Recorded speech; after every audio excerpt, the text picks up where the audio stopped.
Continuano i reportage di ANCI Veneto nell'ambito del servizio Un sindaco, un comune e una storia, per evidenziare i casi di primi cittadini particolarmente legati al senso del dovere verso i cittadini e mettere in evidenza le loro problematiche. Una situazione drammatica per i sindaci in questo momento di crisi economica poco sostenuto dal governo centrale, che ha introdotto nuove tasse, penalizzando le municipalità e i cittadini. È difficile oggi amministrare una comunità, è inutile la questione, IMU non compensa minimamente i tagli di gettito dello Stato, quindi i sindaci sono in netta difficoltà.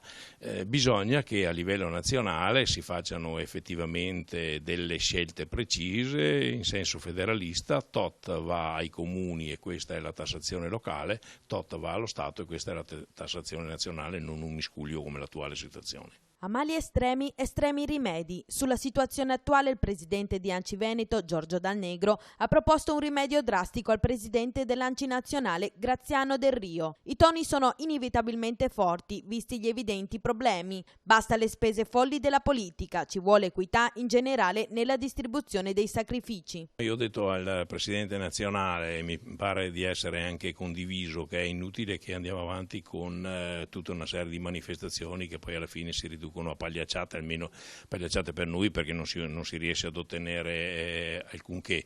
Se dobbiamo metterla giù dura, dobbiamo consegnare la fascia tricolore, ma anche la lettera di dimissioni da sindaci, e il governo faccia la sua scelta, nomini gli 8.500 commissari che devono andare a governare le città e le comunità locali. La tesoreria è bloccata in quanto riversata a livello nazionale. Le aliquote che i cittadini pagano il 16 di giugno sono bloccate all'aliquota minima 4 per 1.706, l'addizionale IRPEF è in forse, quindi non credo che ci siano in tutti i comuni le risorse necessarie al 30 di giugno. Delle difficoltà ci saranno e secondo me queste difficoltà si faranno sentire a breve.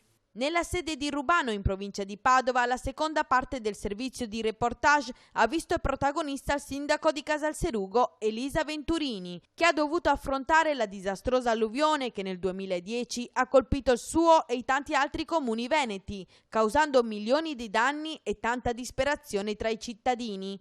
Un esempio positivo di chi con determinazione e coraggio è rimasto accanto ai cittadini e si è messa in gioco soprattutto come persona. Io sono veramente onorata di questa scelta, cioè che il presidente dell'ANCI Veneto abbia pensato appunto alla mia esperienza, alla mia storia, che non vuole essere un esempio, è semplicemente una testimonianza che secondo me tutti i sindaci comunque che si sarebbero trovati nelle mie condizioni avrebbero fatto quello che ho fatto io.